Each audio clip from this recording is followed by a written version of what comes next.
Yes, nanye kwifuriza byiza mwese inshuti bakunzi ba RC Sports kazi kuri RC Sports mu rwama kuri mikino yo ku mugabane w'Iburayi, the home of European sports news, transfer news, sports analysis, team talk ndetse na breaking news. Murabizi ko ibyo nyine twe twiganiriraho European sports news only. Anga tumeka imikino nkuko mubizi ni transfer turimo turagenda dutindaho cyane muri ibi bihe muri summer transfer window ni byinshi cyane kugenda bizamuka byose tukabigarukaho. Hanyuma reka mere kuri isaga ya wo bita GARNACHO hanyuma yuko agaragaye yambaye jersey equipe ya Aston Villa, yambaye jersey ya Marcus Rashford, bati arimo ngora supporting Marcus Rashford, ariko abasesenguzi bakavuga ko uyu musore ari mu buryo bwo kwirevolta kuri equipe ya MAN yashaka gutanga message ko nawe atayikeneye ibintu rwose bitakiriwe neza na gato kuri GARNACHO. Iyi foto urimo urabona ni foto uwo bita GARNACHO ari muri of course ari mu biruhuko, ari muri vacation, ari in holiday Ibiza ni muri Espagne. Hanyuma yagaragaye yambaye jersey equipe ya Aston Villa, ndetse benshi bati ngo ni uburyo bwo supporting equipe ya Man U, ariko si nyine mukinyi wayo mugenzi we bugifite amasezerano nawe abo bita Marcus Rashford baba baratisha muri equipe ya Aston Villa, ariko nyine mu busesenguzi bwagutse uyu musore ntabwo ibi equipe ya Man igeze bikunda na gato, ntabwo equipe ya Man igeze bikunda na gato. Marcus Rashford nawe wamusubije vuga ngo my brother, ibintu ngibyo nyine ari playing kuri iyo post yo bita GARNACHO agaragaye yambaye jersey ya Aston Villa. Muri ntabwo bishoboka, nta nubwo binabaho kubona umukinnyi yambaye equipe yindi yambaye indi equipe akambara jersey ya equipe nayo ikina muri Premier League na Man nayo ikina muri Premier League. Ibingi ntabwo byigeze byakirwa neza na gato ipost ye. Hanyuma uwo bita Tradini uyo yanarenze agira inama yagize icyavuga kuri Bruno Fernandes, vugira Bruno Fernandes kinagomba kuzakorera GARNACHO mu myitozo. Captain Bruno ubwo rero Tradini muramuzi ni legend yakinye muri championnat y'Ubwongereza. Tradini akaba avuga ati ibintu nkabira ntabwo bishoboka, nta nubwo binabaho ko umukinnyi ashobora kwambara jersey indi equipe ikina muri championnat y'Ubwongereza. Nyuma Tradini hari icyo yasabye Bruno agomba kuzahita akora uwo bita GARNACHO naramuka agarutse mu myitozo ya equipe ya Man U. Tradini yamusabye ikintu gikomeye cyane ubwo yarimo aganira na Talk Sports, ubwo ari kuganira na presenter uwo bita Aherne. Hanyuma yavuze ati did you see the picture of GARNACHO wearing the Rashford Villa shirts on holiday? The guy is absolutely wind up. Ati mwabonye ubwo of course na new presenter Sheban Aherne nawe yabigarutse avuga ati mwabonye ifoto ya GARNACHO yambaye jersey ya Aston Villa irimo biro nimero ya Marcus Rashford. Ati bira ntago bibaho. Why would you not try to fall into line when you are trying to make your way back into the manager's good books?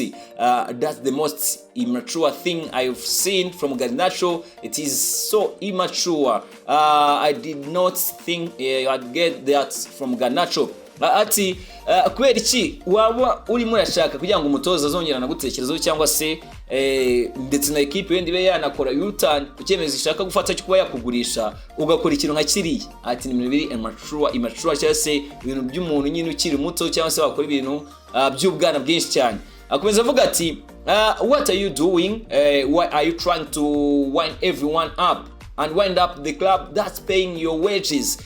Ni gute ushobora gufata abantu bose kaba washaka kugira ngo bateshe umutwe equipe irimo irakwishyura umushahara. Of course niba ufite amasezerano ya equipe ugomba no kuyubaha, you have to put some respect kuri your club nyine kuko ubukira umukinnyi wayo. Nibyo abantu batari kumva na gato ibintu GARNACHO yakoze. Hanyuma Tradini we yavuze ati the obviously thing they've got a move lined up. It's a new generation, so I've got to be careful not to sound like the old grumpy man, but he needs a clip around the ear. Give him a clip around the ear. He is bored and has got no respect.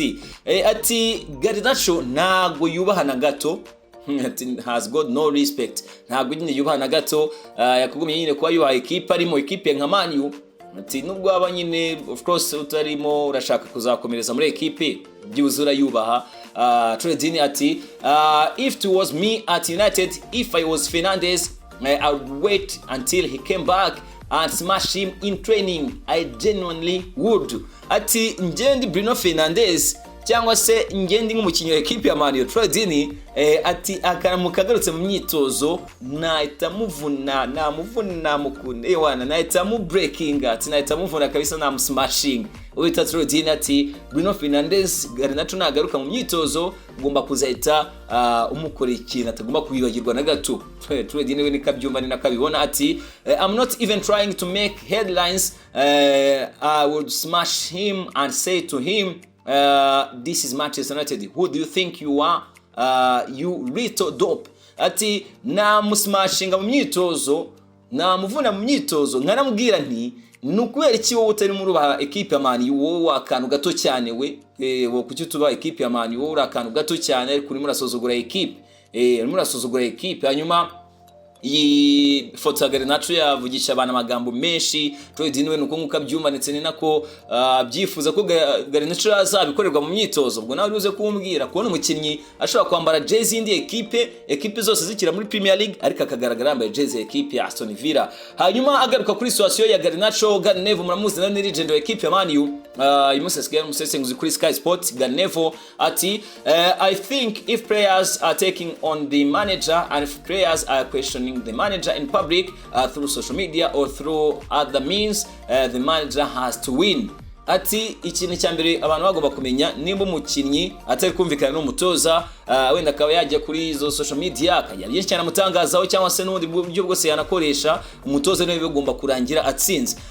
If the manager doesn't win, the manager has to leave, and I don't think that's going to happen this time. That's happened far too many times before. Ati iyo umutoza rero aganjijwe n'abakinnyi cyangwa se umukinnyi akaba yajya muri zo social media kagaragaza ko atumva umutoza, hanyuma umutoza akaba yaganzwa, ati umutoza bagomba no kuva muri equipe. Ati rero akakanya ibyo binago bigomba kuba byaba kuri Ruben Amorim, cyane ko byagiye biba mu myaka yashize ko n'abakinnyi nyine bigira abaruta nyine badge equipe ya Man U. Garnacho akomeza avuga ati I think Garnacho will leave purely because of that. I think they've had enough.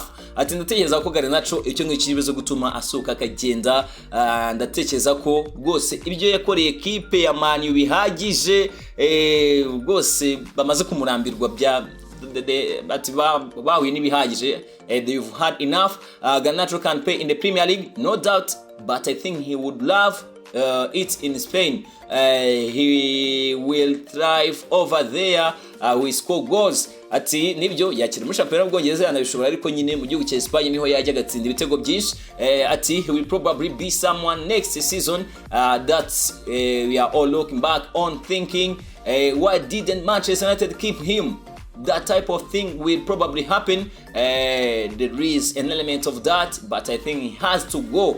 Ati nubwo equipe ya Man U yazabyicuza cyangwa se yajya nanda akaba yabikora akitwara neza, gusa nanone comportement ye, iyo myitwarire iyo attitude ye bose irashimangira ko agomba gusohoka akagenda, irashimangira ko yasohoka akagenda.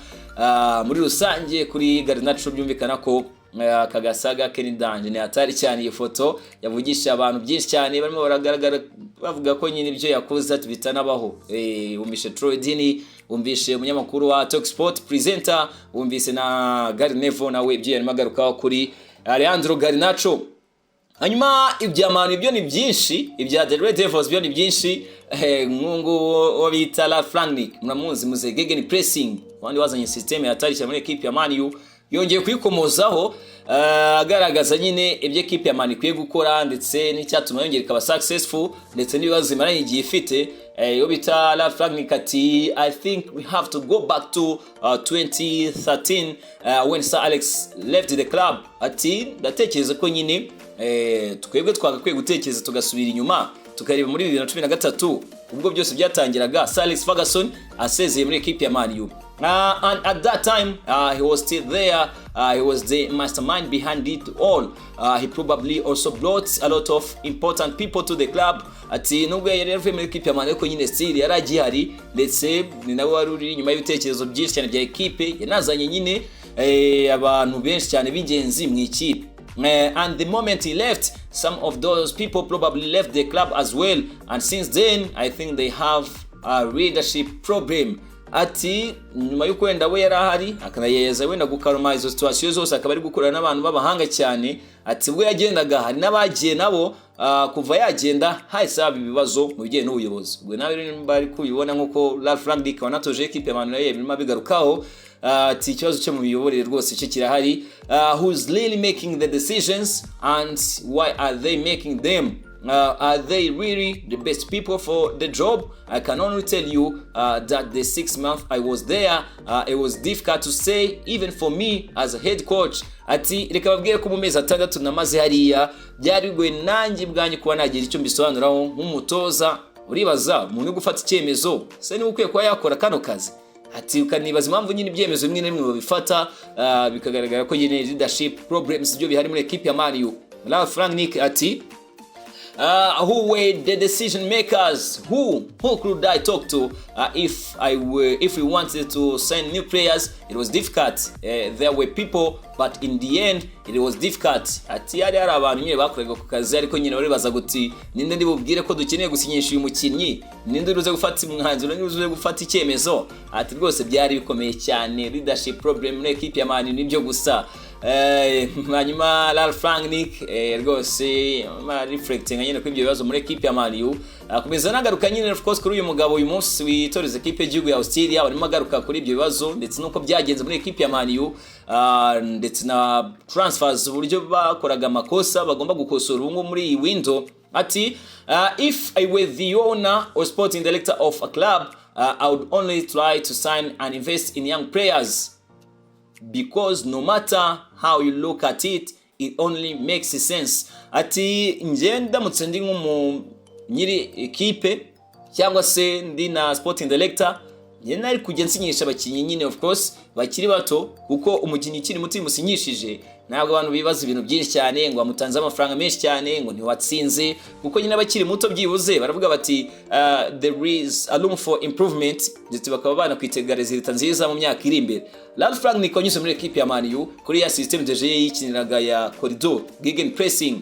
Ati does it make sense to spend 30 or 40 or 50 million pounds on 20, 28 or 30-year-old signing? Not really. Ati ese byakumvikana kuba watanga $30 cyangwa se 40 cyangwa se 50 ku mukinnyi w'imyaka 28 cyangwa se 30? Ati ibyo ngibyo ntabwo ari ibintu byumvikana na gato. Let's calculate it. You sign a 28 or 30-year-old with a 5-year contract. You spend 50 million pounds more on the transfer fee, an average of 15 million pounds per year multiplied by 5. That's 65 million pounds plus the 50 million pound transfer fee equals to 115 million pounds plus the agent fees. The whole operation costs you around 130 million pounds. Ati buriya ari kintu abantu batajya batekereza. Equipe ya Man U uriya koraga recruitment ndetse n'uburyo asinyishaga, nimba ufashe miliyoni tuvuga urugero umukinnyi myaka 28 cyangwa se 30 umutanzo miliyoni 50 nka transfer fee, hanyuma ati iyo ukubye ku myaka 5 yagusinye y'amasezerano ugashyira amafaranga yose usanga ari miliyoni 65 ziyongera miliyoni 50 of course ya transfer fee ndetse nayo uzagenda nyine umuhemba birumvikana. Akanakubwira ati bishobora gukosinga miliyoni 115 byose z'amapound, wanashyira noneho amafaranga agent abona, agent commission. Ati iyo deal kaba yagupostinga miliyoni 130 z'amapound. Ibintu nk'ibyo ngibyo ntabwo byari bikenewe na gato muri equipe ya Manchester United. Ati rero ibyo ngibyo bagomba kuba babyirinda ko of course izo leadership problems ni ibibazo bikomeye cyane agomba kuba bashyira iherezo niba bashaka kuba baba equipe nziza, equipe ihatana. Ubwo rero ni Ralph Rangnick gegen pressing muzee barimo agaruka kuri byinshi cyane kuri era ye muri equipe ya Man U. Ubwo ngubwo nabyuka itumva nyine ko tuba tubisoje. Ubwo ni inkuru na yanditswe mu kaya gato na Manchester Evening News. Hanyuma amakuru menshi cyane akomeje kugenda azamuka lezami yose tuyagarukaho ahanga kuri RC Sports. Nkubwire ko turi muri team talk, of course byose babizamuka tukabigarukaho ahanga kuri RC Sports, ariko tunabitwarana na transfer updates. amakuru agezweho ya transfer muri equipe zanyu mukunda. Hanyuma reka mubwire ko cyamakuru DMR cyane kako ubwo baranakotinga cyamakuru cyera mu gihugu cy'Ufaransa Le Parisien yandika ko equipe ya AS Monaco yamaze kumvikana na Paul Pogba la Bill deal aribuze ko ayisinya contract, aribuze gusinya contract Paul Pogba la Bill. Hanyuma report kavuga ko aribuze kubasinya imyaka 2 harimo option y'undi mwaka kuri Paul Pogba. Yamaze igihe nta equipe ndetse murabizi ko nyuma yuko yari yarakubiswe suspension gusa nyine akaza kujurira ku byaha bamushinjaga birimo gukoresha wenda izo substances zongera imbaraga. Paul Bill Pogba boom agiye kongera kugaruka mu kibuga. Nyuma Le Parisien kanika ko equipe ya AS Monaco ariyo possible destination ye aho bita Paul Pogba la Bill. Hanyuma ibindi birimo biragenda bizamuka kakanya muri summer transfer window ku isoko ry'urarurishwa ry'abakinnyi. Ni byinshi cyane byagiye bizamuka muri ama equipe yanyu yose mukunda. Mubwire ko uwo bita Ibrahim Konate ari mu biganiro bya nyuma na equipe ya Liverpool kugira ngo extending contract nyuma yuko equipe ya Manchester City ikoze deal zayo ndetse Pep Guardiola akavuga ko yakwifuza kugumana groupe afite, ndetse abantu bagatangira akavuga bati ni gute equipe ya Man City imaze igidominating umupira w'Ubwongereza n'ubwisezo yarangiye bitayikundiye, ariko uyu munsi ukabona ko yarakoze ibintu byayo hakiri kare nabisoza. Wowe uri Liverpool nibyo utwaye igikombe, ariko nawe ugakwiye gukorera reaction ukerekana ko byibuze abakinnyi bawe beza ugomba kuba wabakipinga ukabagumana. Hanyuma ni muri iyo gahunda equipe ya Liverpool nyuma yuko Jarl Quensa aribuze no kwajya muri equipe ya Bayer Leverkusen ishaka ko yasozanya na Ibrahim Konate akistendinga contract ye, cyane ko ma equipe arimo Real Madrid na ma equipe yari kumurebera hafi Ibrahim Konate. Gatomba ko ibingibi nabyo ni affaire à suivre.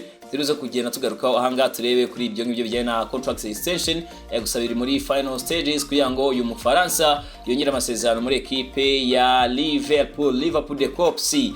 Hanyuma amakuru menshi cyane akomeje kugenda zamuka, les amis ni menshi cyane akomeje kugenda zamuka. Ubwo Liverpool kujyana na isorezeho rimwe David Austin atubwira ati Milos Kerkez set to fly into UK from Belgrade and go medical today ahead of competing transfer from Bournemouth to Liverpool. David Austin mwe abanyamakuru twemera cyane tunubaha, umunyamakuru wa The Athletic akaba ari football correspondent muri The Athletic ko bita David Austin atubwira ko equipe ya Liverpool arizo gukora medical test uyu munsi. Milos Kerkez Romano rero yatubwiye ko ku munsi w'ejo tomorrow agomba no kuba yanakwerekanwa Milos Kerkez, gatomva ko deal nayo no kwikonzera nk'iyamaze kubirangira ku mukunzi wa equipe ya Liverpool de Copsi. Ayimanje mu kinyamakuru Goal batubwira ko Alexander Zinchenko wa equipe ya Arsenal ari open ko yamuvinga ajya muri equipe ya AC Milan Rossoneri kuri miliyoni 20 z'amayero, nyuma yuko uyu musore yahuzwe na equipe ya Atletico de Madrid. Gusa nyine Goal yandika ko bije kurangira agiye muri AC Milan inashaka umusimbura wa Theo Hernandez.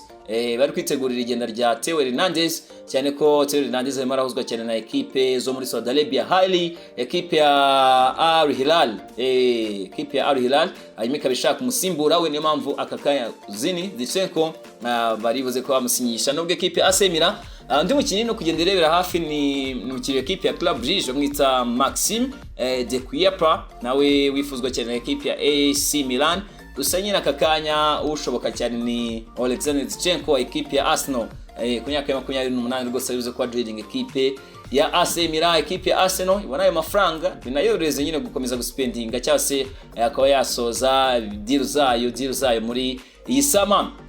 Ubwo ne equipe ya Arsenal cyamakuru London World zinandika ko batubwira ati Arsenal are closing in on their first signing of the summer transfer as Martin Zubimendi touched down. Ni ngono zena nabona no kuri Sky Sport bita Dame Sheta bigarukaho tugira ko rwose first summer signing ya equipe Arsenal nta kauza n'undi ari Martin Zubi.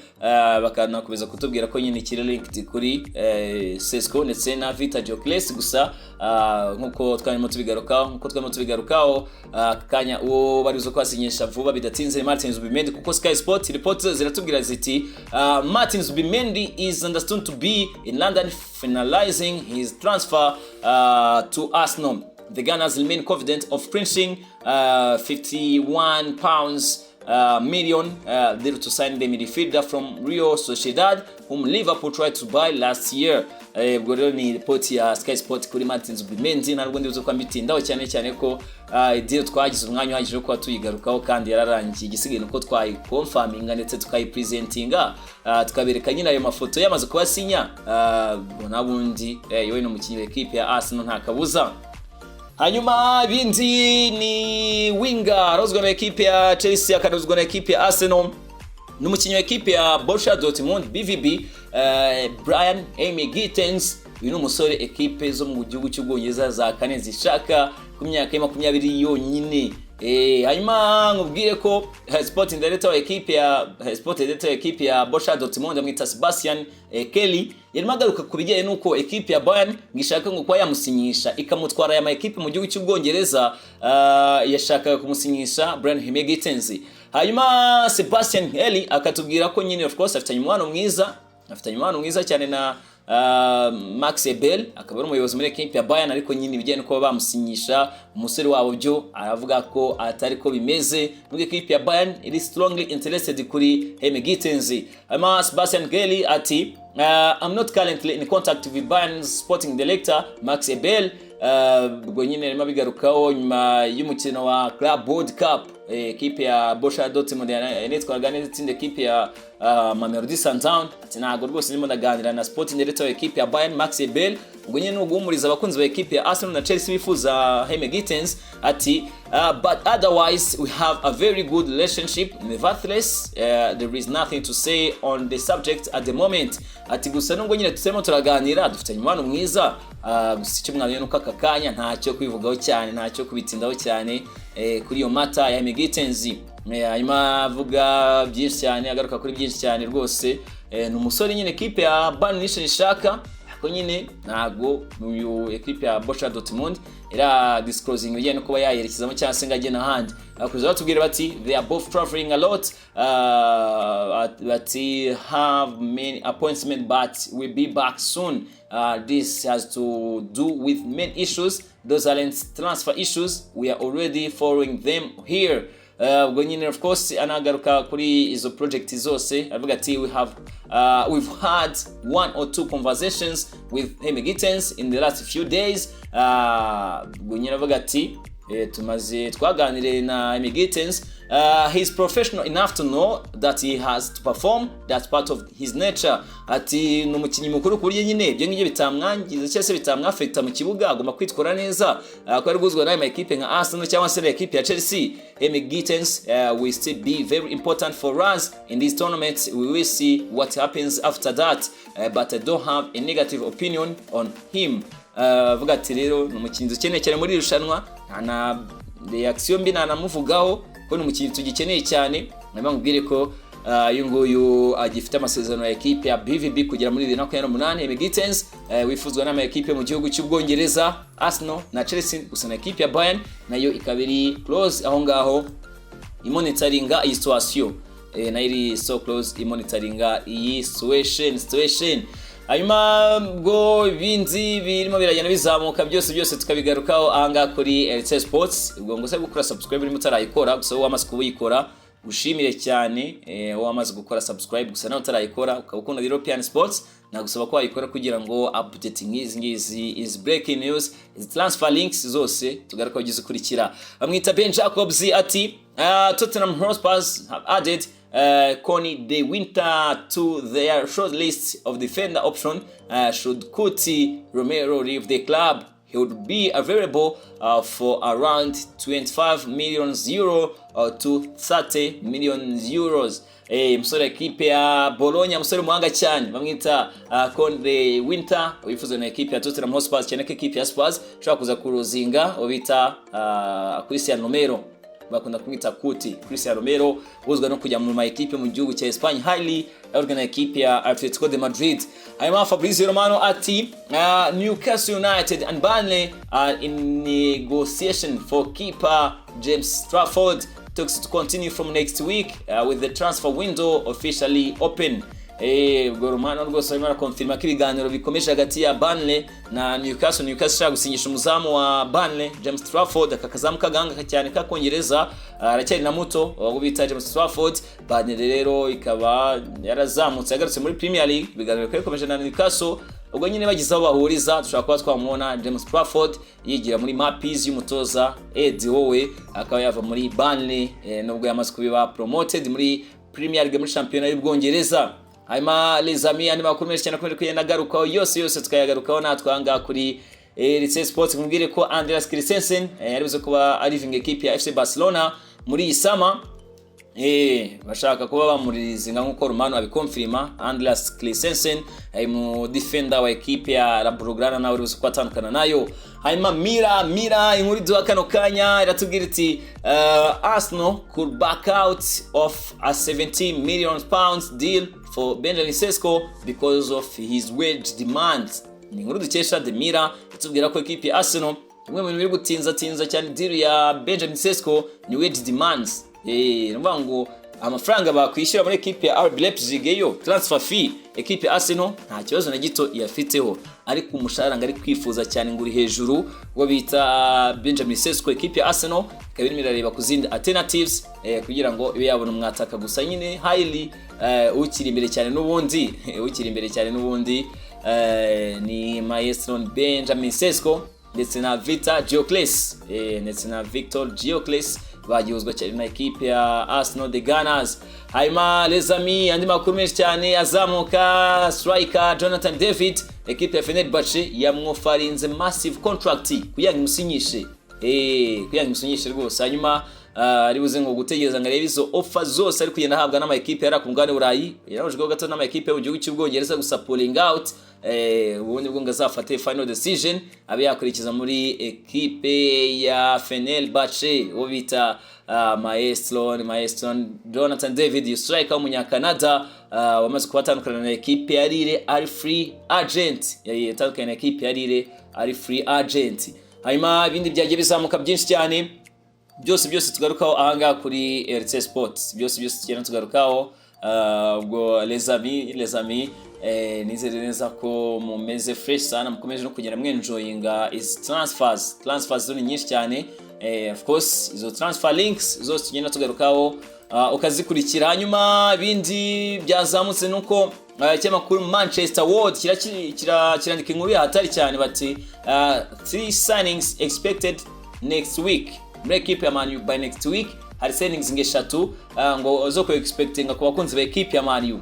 Barimo baragaruka kuri Diego Leon ngoma ko ya presented, nabigarutseho mbwira ko ku itariki ya 2 July agomba ko ya presented uyu mupeti yasinye contract y'imyaka 5 ava muri equipe ya Cerro Porteño, akaba yaratanzwe miliyoni 3 z'amapaundi ziyongeramo addons buryo ushobora kuba byagera muri miliyoni 7 z'amapaundi kuri Diego Leon. Uwo ni uwa mbere baduha, twanamugarutseho twaramukubwiye aha ngaha kuri RC Sport Kid rwose iribuze kuba yarangiye bidatinze. Hanyuma byaranarangiye yarasinye igisigeno kwa ya presented, ahubwo barimo baratubwira kuri Enzo Canabik nawe ugomba kuba ya presented inyuma yo yamaze kuba nawe deal yayisoza kuva muri equipe ya Le Havre. Hanyuma bakanagaruka kukari gapeti kakiri gato ko bita youngster hatari cyane Harry Amsden James, kaka youngster kaganga cyane kuva muri equipe ya Southampton, akaba rero ari signings 3 bakanongeramo Maestro Brand Mbeumo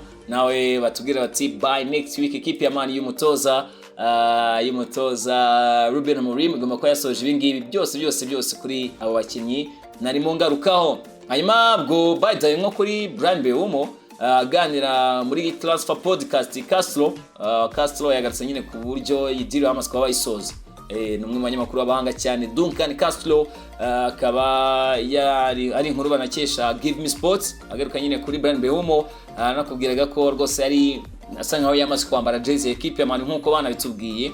Uyu munyamakuru nawe yabigarutse avuga ati the indication was that Mbeumo had chosen to go to Manchester, that he told them verbally that was his preference. Bose Man ngo yayihaye ijambo rye aribwira ati ye naza ngaho, hanyuma agakomeza atubwira ati I'm not hearing exactly the same on that there. Garuka nyine kuri equipe zindi zimwifuza nka Tottenham Hotspur, ibyo ngibyo ntabwo nigeze mbyumva, wenda yayerekezamo yigeze abemerera. I think there is a good chance that Mbeumo should Tottenham in particularly get the price that Brentford are asking, that he might choose Tottenham ahead of Manchester United. And there are a couple of obvious reasons for that. One is it allows him to stay in London, and secondly allows them to carry on praying for Thomas Frank, who has joined Tottenham as replacement for Ange Postecoglou. Ariko agasoza tubwira ati nubwo ibyo ngibyo nyine byose byagira gute, ijambo rye yarihaye equipe ya Man U bita Bryan Mbeumo rwose ugomba kuba yaba nawe presented by next week.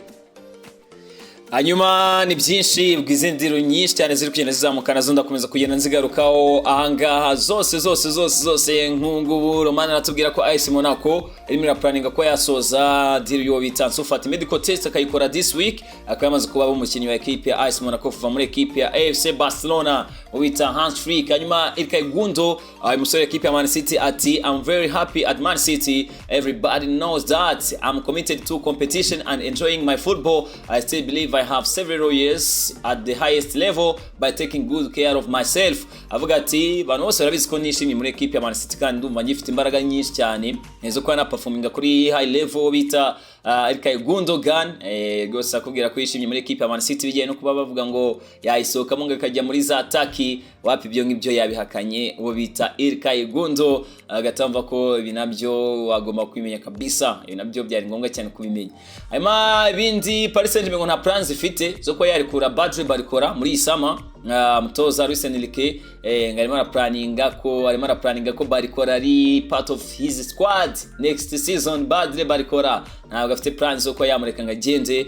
Umusore w'umufaransa wahozwaga n'ama equipe atandukanye harimo na equipe nka Liverpool, gusa na equipe ya Bayern Munich yamutekerezagaho. Hanyuma equipe ya Madrid yitwaraga neza cyane, ubwo nakubwire ko Jude Bellingham yavuze ko ari buze gukorerwa surgery y'urutugu nyuma y'uko iyi Club World Cup nirangira azahita akorerwa surgery, bamukoreye operation bamwiteho. Ati igihe kirageze kugira ngo nivuze neza cyane, burakerera ku rutugu rufite ikibazo bita Jude Bellingham. Ubwo ni mugi Arizagura yamavuga ati there is a lot of more Arda to come at Real Madrid, I'm happier now. Avuga ati ndishimye kuko ndi gukina, ati kandi muramcyo mwaramenye no ko ari byinshi cyane Arda agifite agomba kuzatanga muri equipe ya Real Madrid. Ati cyafite byinshi cyane ngomba kuba nakofaringa muri Los Blancos Real Madrid. Mabwo reka ngushimiye cyane twari turi kumwe, ngushimiye cyane by'umwihariko wowe wakoze subscribe, nawe utarakora subscribe ushobora kuyikora. Angari mu rwego makuru imikino yo ku mugabane burayi, transfer news, sports analysis, team talk ndetse na breaking news here with Rich Sports. Duhumeka imikino. Ubwo rero nawe utarakora subscribe uyikore kugira ngo updates nk'izi ngizi nawe ujye uzikurikira. Dusubire mu kanya, turabakunda cyane.